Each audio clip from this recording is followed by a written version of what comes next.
My sweet Kaylin of the class of 2015, wear sunscreen. If I could offer you only one tip for the future, sunscreen would be it.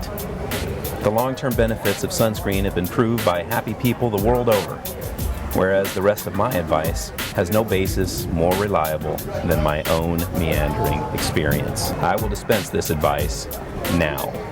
Enjoy the power and beauty of your youth. Oh, never mind.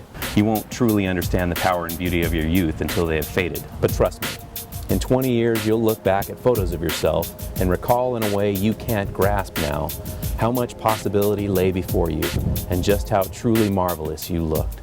You are not as much trouble as you think we think you are.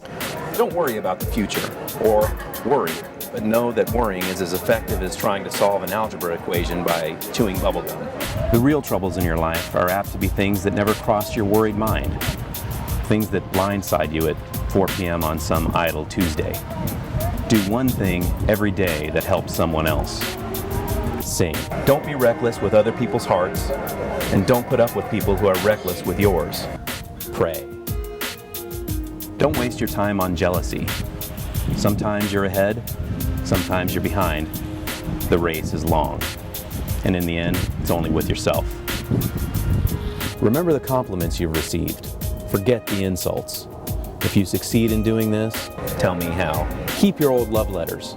Throw away your old report cards. Stretch. Don't feel guilty if you don't know what you want to do with your life. Some of the most interesting 22-year-olds didn't know what they wanted to do with their lives. Some of the very most interesting 40-year-olds still don't. Take responsibility for all your actions. Learn about America's history, because you'll miss her when she's gone. Maybe you'll marry, maybe you won't. Maybe you'll have children, maybe you won't. Maybe you'll get a new career at 40. Maybe you'll dance the whip at your 75th wedding anniversary. Whatever you do, don't congratulate yourself too much, or berate yourself either. Your choices are half chance. So are everybody else's. Enjoy your Bible. Use it every way you can. Don't be afraid of it or what other people think of it. It's the greatest instrument you'll ever own. Dance. Even if you have no place to do it but in your own living room. Read the directions, even if you don't follow them. Do not read beauty magazines. They will only make you feel inadequate. Get to know your grandparents. You never know when they'll be gone for good. Be kind to your sisters. They're your best link to the past, and they're most likely to stay with you in the future, no matter what. Understand that friends come and friends go, but with a precious few, you should hold on. Work hard to bridge the gaps in geography and lifestyle, because the older you get, the more you'll need the people who knew you when you were young. Live on the beach once, but leave before it makes you hard. Live in the mountains once. Leave before it makes you soft. Travel. Accept certain inalienable truths. Prices will rise, politicians will lie, and you too will get old. And when you do, you'll fantasize that when you were young, prices were reasonable, politicians were noble, and children respected their elders.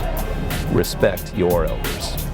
Don't expect anyone else to support you, but be careful to learn that you need to make a life and not just a living. Don't mess too much with your hair, or by the time you're 40, it'll look 85. Careful whose advice you buy, but be patient with those who provide it. Advice is a form of nostalgia. Dispensing it is a way of fishing the past out of the disposal, wiping it off, painting over the ugly parts, and recycling it for more than it's worth. But trust me on the sunscreen. And remember that your mother and I love you very much and are so proud of you, sweetheart. It's something unpredictable, but in the end is right. I hope you had the time of your life.